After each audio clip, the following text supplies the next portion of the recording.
Just so we have it, can I just get you to say and spell your first last name and your title with the Major Crimes Unit? Sure. We'll wait till it goes by. Thank you.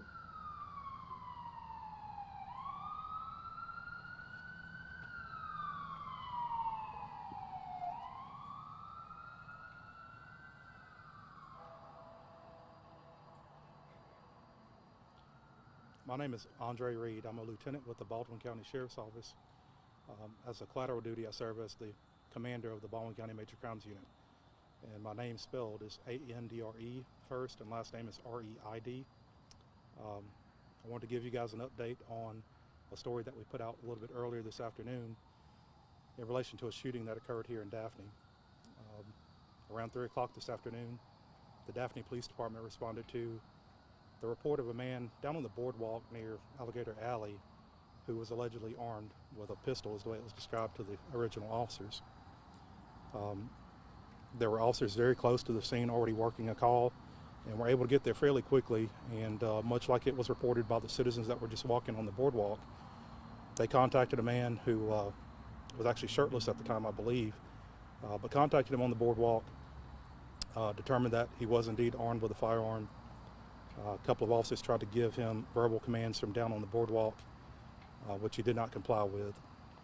There was another officer who was in the area and assisting with this call, who actually was kind of parked up on the overpass there at Highway 90 that goes over Interstate 10. That officer actually noticed that the man with the gun, who actually his name is Johnny Simmons, he noticed he was crouched down and kind of looking at the officers that were approaching on the boardwalk.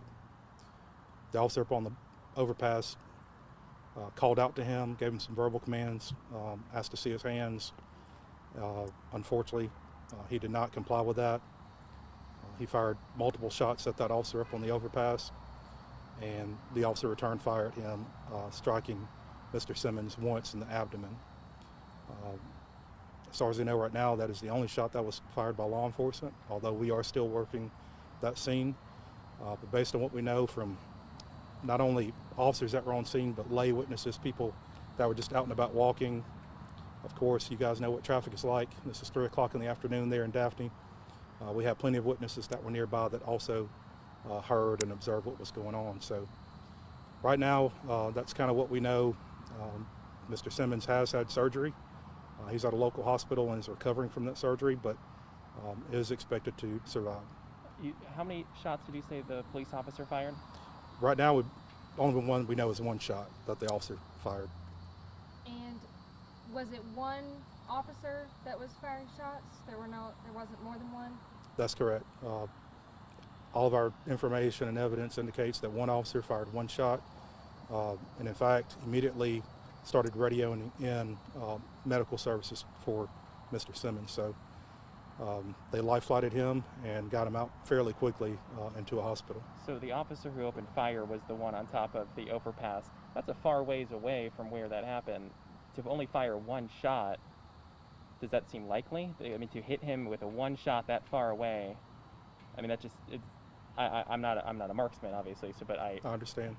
Yeah, I'd say it's fairly likely. I mean, I don't know the exact conditions there, you know, people moving and, you know, obviously vehicles going by and whatnot. So it's a fair distance, but a shot that I think was reasonable to take. The background there was kind of, it's a wooded area, wasn't near the interstate or anything like that. So, you know, I think it was a decent shot to take. Are we releasing the name of that officer tonight? I'm not, no. Okay. And are they, this may be a Daphne question, are they on leave at the moment? That is a question you would have to ask Daphne Police Department. I'll tell you just from my own experiences with the Daphne Police Department, that's traditionally how they would handle this. You said that he fired a couple shots at that officer on the overpass. How many shots, and do you know what type of gun he had? It's a pistol, I can tell you that much. And I don't know the exact round count. I know it was more than one. I can tell you that. And so was it a revolver or semi-automatic, 9mm? It's a semi-automatic pistol. Okay. And did Mr. Simmons fire at any of the other officers that were not the one on the overpass? We don't believe so. You know, there were reports of shots being fired, but we don't know exactly where those initial shots were going. We do know there towards the end, he was shooting at the officer on the overpass. Was he shooting at vehicles or anything else ahead of time? Not to my knowledge. I haven't received any reports of that. I do know that there was one report the night prior that he was down in that same area and was armed. Officers responded to that area to look for him, and unfortunately weren't unable to locate him, or didn't have enough information to really follow up on it. So it seems as if he had been down there and had been armed for at least a day. So why was he down there? Do we have any idea what his intentions were initially? Was it to intimidate people, or? I don't know. Based on some information we received, it seems like he may be temporarily living there, and that is what had him in the area. I mean, in some situations like this, you said he was shirtless. Could this be a mental health crisis of some sort? Is that something that you guys are investigating, or? It could, and that's something we're following up on. We have spoken with family members of his and trying to follow up on his medical background. I wouldn't want to say anything about his condition or his mental status and not be accurate about that. And so we'll keep following up on this, and that's really where the Major Crimes Unit, where we shine, is that we have the personnel that can respond out here with multiple investigators, and we're going to stick with this for at least another week until we can track down every lead that we can. What criminal charges will he be facing? That's something we'll discuss with the district attorney's office. Again, he's currently in a status over there at the hospital where we're not charging him tonight. So we have a little bit of time. We're going to talk with the DA's office and come up with what is appropriate. And it seems like the situation could have been worse. Absolutely could have been worse, and that's one thing I definitely wanted to point out is a couple things. The officer's response there, I think, probably prevented something much more a worse scenario from occurring. That time of day with the amount of traffic, I know you guys report on the traffic there from time to time. One bad shot, from him coming up on that overpass could have been very deadly, and while he may have been shooting at the officer, could have absolutely hit and struck someone else. So I think we avoided a huge tragedy here. I feel bad for him and the gunshot wound he's having to suffer through right now, but he is expected to survive, and I'm glad no one else was hurt.